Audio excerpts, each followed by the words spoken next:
using the internet. We're talking about some of the top headlines in the country. We'll try and make, light sense of everything that's going down. Yes. It's 13 minutes past 4. Remember, you can actually call us and react to some of our stories on 0719012600 at Patane as well online. You can stream live. I told you guys, you already know, and also react to our conversations on the handle at SpiceFM KE across all the social handles, right? Across all those platforms. Now, Naila, the biggest conversation is about the heinous acts by our police officers, our rogue police officers. It's very, very sad what's going on in the country. Many people cannot believe that we are still dealing with these things, extrajudicial killings in 2025. As of last year, we lost about 159 Kenyans off of extrajudicial killings, and I have a feeling this year is probably even more than 150. The numbers are probably through the roof, right? Yeah, agreed. The president had a presser. And he had a few things to say with regards to, the police officers and just generally the service. Yeah, according to Standard,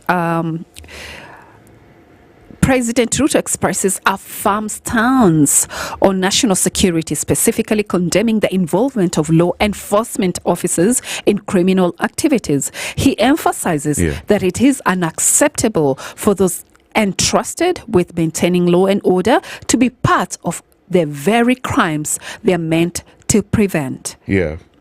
What are your thoughts? Man, it's sad. It's sad because our police officers are really letting us down. I don't want to generalize, obviously not all of them, but some criminal elements. And I talked about this yesterday because many a times we hear stories about police officers engaging in corruption, killing innocent Kenyans, even how they go about all these mandamanos. They look so... it's almost as if they need. Let me finish. It's almost as if they need more training. Yeah.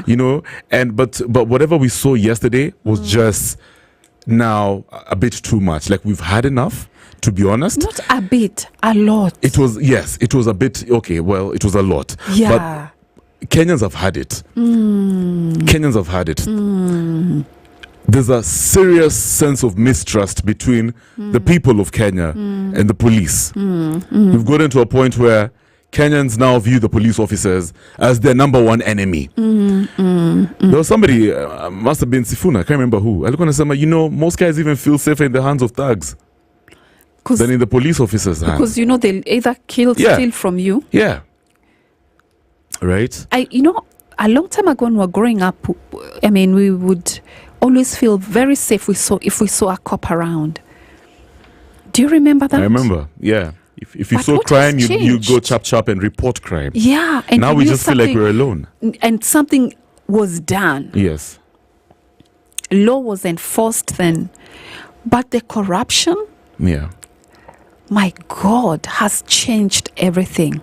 Now, they're very heartless. They're very, very heartless. And let me tell you, guys are pissed. If you saw the energy yesterday during the demos, I'm telling you, where guys have gotten to, it's bad. And we're in a revolutionary state of mind. Guys are asking questions. Yes. Guys are fearless. Yes. People are not scared of shaming police officers. Not even scared. They're ready to die. Yeah. To get justice. Guys are ready to call out injustice. Yeah. And that is why I support what all activists are doing out here, the likes of Boniface Mwangi, yes, you know what I mean, Kina Hanifa, right? Yes. And even online activism. Yes. Naila, I remember some time back we had a conversation and you telling me, Kevin, the manner at which this whole online activism is done is probably disrespectful. But I'm telling you, the reason guys goes to those extents is because of the type of society we're living in.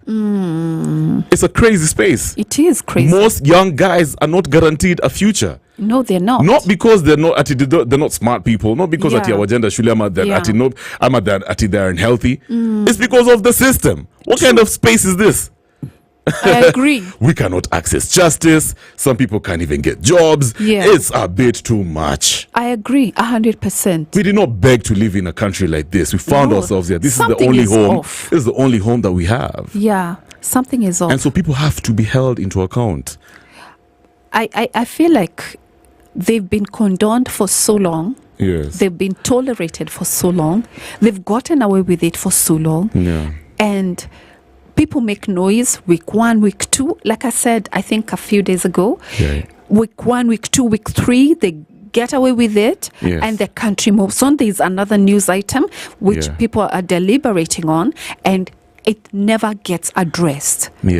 But by seeing what's happening online, seeing what's happening in the parliament right now, I believe and I pray that there will be a transformation in the national police. I agree. And I like what Senator Halwale said in Parliament.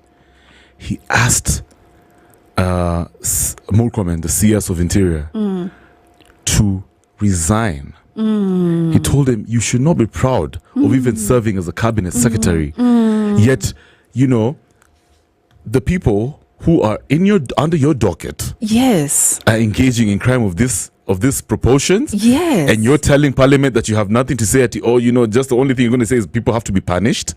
You have to resign. In a normal country, Naila, the CS of Interior would resign. I'm telling you. The moment Albert was pronounced dead is when we would hear the CS of Interior saying, I have failed at my job. Nimeshindwa kufanya ensure the protection of Kenyans, the safety of Kenyans. And I'm stepping out.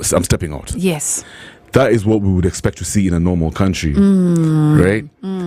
So I'm just going to pray to the family. I'm going to pray for the family of Albert Ojwang and all young Kenyans, because this is very sad. We should not be living in a country like this. No, it's in 2025. You would imagine that these things they belong in the past, surely. Sometimes, Naila, and I'm telling you, for a young man, it's interesting too. We're talking about men's mental health awareness month.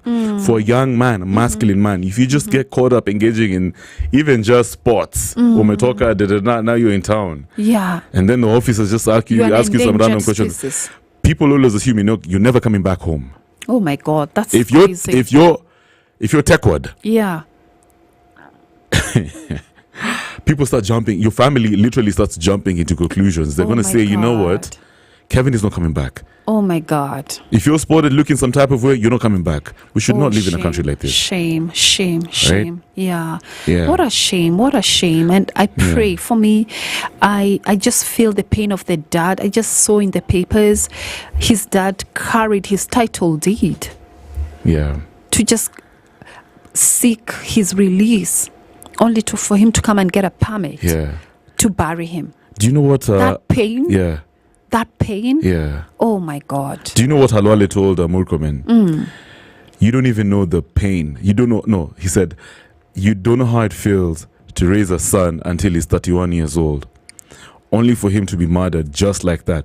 Imagine, and people move on with life, and then you're gonna act like you're gonna act like it's not okay. You're gonna act like you're not responsible. It's not okay. Honestly, I feel like the country should stop. We should all stop and address this and get it out of the way. We need some soul searching, because we can't continue like this. This is too much. This is too much. It is not possible. And he was not engaging in any crime. Imagine. How dare them kill this boy? Let's come back and see and talk about what the former Chief Justice Maraga had to say with regards to this situation. Vitamin U, Minelli. Right now it's 22 minutes after 4. Tunikazi. The Spice Drive, getting you where you need to be. Baby, I just need some healing. Feels like I'm running